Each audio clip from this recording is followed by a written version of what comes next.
The Story of a Man Mentally Ruined by Ron F.B.G. There once was a boy who grew up in a church, forced to talk, walk, dress, act, and be a certain way, forced to conform or be punished. As he got older, he'd meet what would be his first wife, mother of his 4 sons. His chance to create the happy family that he didn't have as a child. But that wasn't the reality, for it was way worse. His wife and him would argue. She would hit him with objects, scream at each other, and be at each other's throats.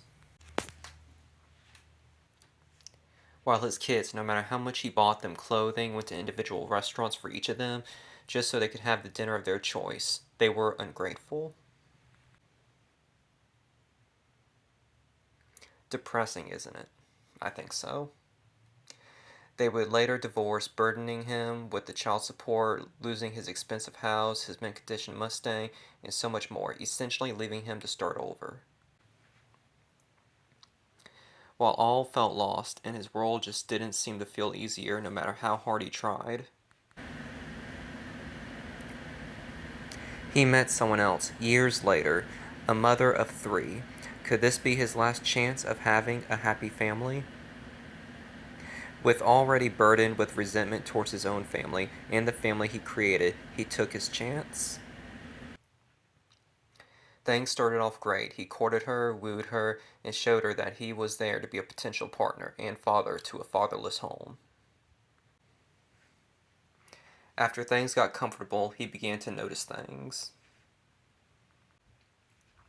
He was being used, but remained quiet, allowing resentment to build. "Take me to the store," she said. "Take me to the doctor," she said. "I need this. I want that." He even began to refer himself as her taxi, because that's all she essentially needed him for.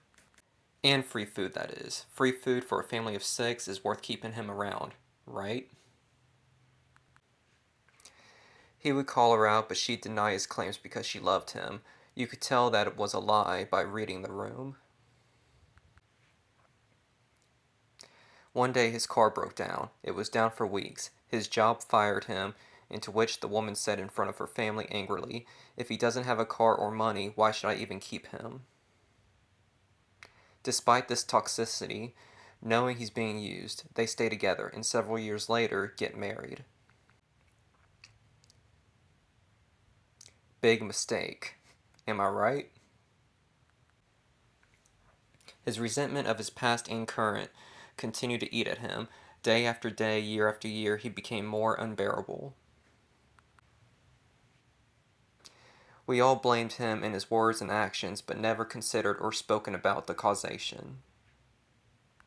He later turned to drugs and alcohol, further allowing his self-conscious to come out by removing what was left of his broken filter. He got mean, verbally abusive, became someone who hated everyone. He became a monster that was created by those around him, causing this manic disaster standing in front of everybody.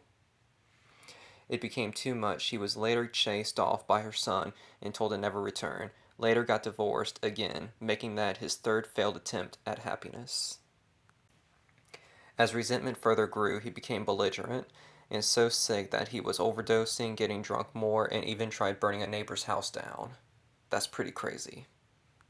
Never have I seen someone so broken, but everyone continued to list him as the problem, out of their lack in knowledge of the human mind. Fast forward a few years, he got help, and though he'll never be alright, he is stable enough to live on his own. He'll never really be alright. He'll always be the guy who mentally lost it and couldn't recover from the traumas of being used and abused throughout his life.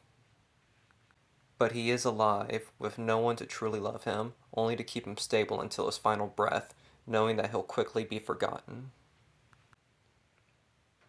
Be careful who you allow into your life. It only takes one person to drag you down, and when the day comes you bottom out and lose it,